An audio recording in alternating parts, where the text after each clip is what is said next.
The state of Kentucky has taken the Republican war on science to a new level with a recent law regarding black lung patients in the state.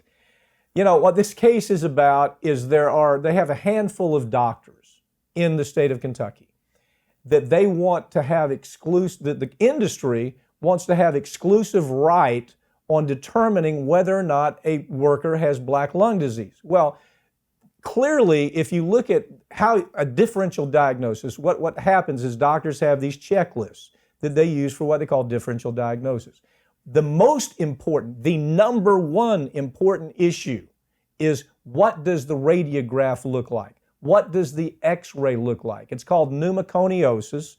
It's a type of, and it's a broad type of disease, but there's people who are specialized in that. They're certified specialists in reading radiographs. They're called B readers.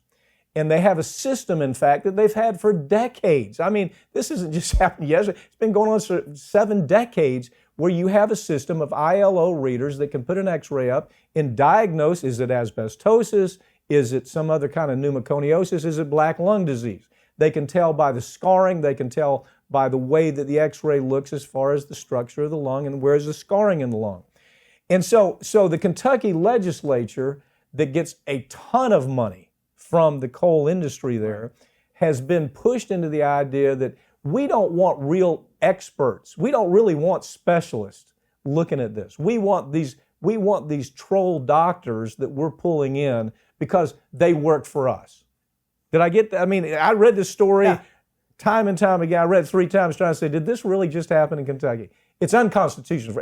It'll be reversed. There's no question. It's an equal protection problem that the idiots in Kentucky legislature didn't have enough sense to understand. It's a clear equal protection problem. Well, absolutely. But you know, it can get struck down by the courts, but these people will never face any kind of, comeuppance for voting in favor of this. You know, this was a thing that was supported by both the Chamber of Commerce and the Kentucky Coal Association. Yeah. They were the ones pushing this, because they're the ones who stand to gain the most from it. Yes, if you limit the number of doctors and the kinds of doctors, because now you can't have those B readers coming in and giving a diagnosis. It has to be a state-picked physician, that meets whatever requirements the coal industry wants them to meet.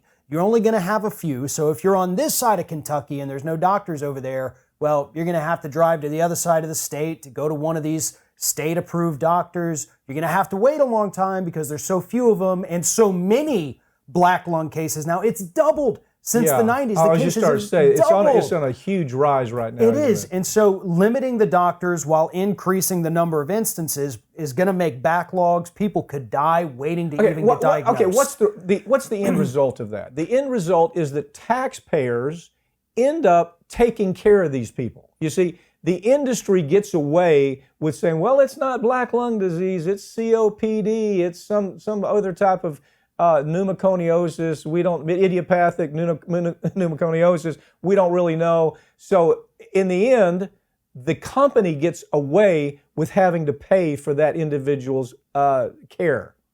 And taxpayers usually have to pick that up. They have to pick it up through Medicaid and all types of welfare mechanisms that have to end up taking care of that. So what it is, it's externalizing. The company has externalized their risk. They've moved it away from their company into the seat of taxpayers. Again, 1 in 14. This is a staggering number. 1 in 14 coal miners that work in a coal mine for more than 25 years are going to have black lung disease. It's very distinctive. I've actually seen it on radar. On a radiograph. And when you look at the X-ray, an ILO reader can show you exactly where the scars are. They can show you the nodules. They can show you the dark areas on the lung. It's just right there.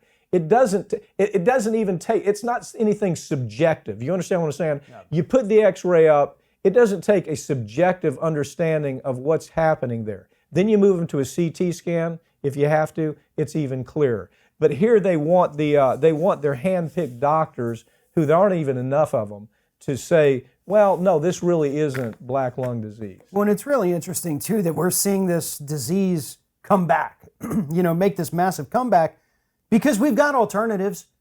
It's just you've got people like Kentucky Coal Association and Exxon and Chevron out there preventing us from being able to move on. I don't think we're going to see too many people in the wind industry develop some kind of wind disease. The same thing with solar. But Yeah. here we are, we're doubling down on coal and these fossil fuels, and people are dying because of it.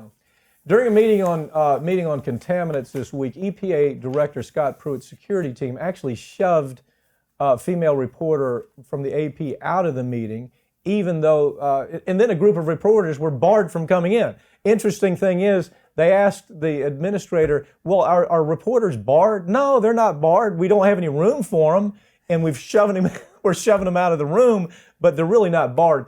We know a lot about this issue, don't we?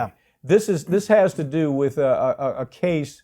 This is a type of chemical that Scott Pruitt is trying to hide the dangers about, because it's basically in all of our bodies right now. It's in our drinking water. It's a C8 variant. It's polycarbon kind of product that we don't really have any way to get out of our system once it's in our system. And we know, based on the cases that we tried, the C8 cases that we tried up in Ohio, that it causes birth defects, it causes cancer, it causes blood diseases, it causes gastrointestinal diseases, probably causes neurological diseases. So this is what Scott Pruitt is trying to hide from the American public. He doesn't want this to get out. He said if this gets out, it's going to cause pandemonium. Right? Yeah, and bad PR for the agency. We had discussed that last week, because this issue's only been on people's radars for about a week now. Yeah. Because they buried the initial report. So they're like, okay, we're going to have this meeting.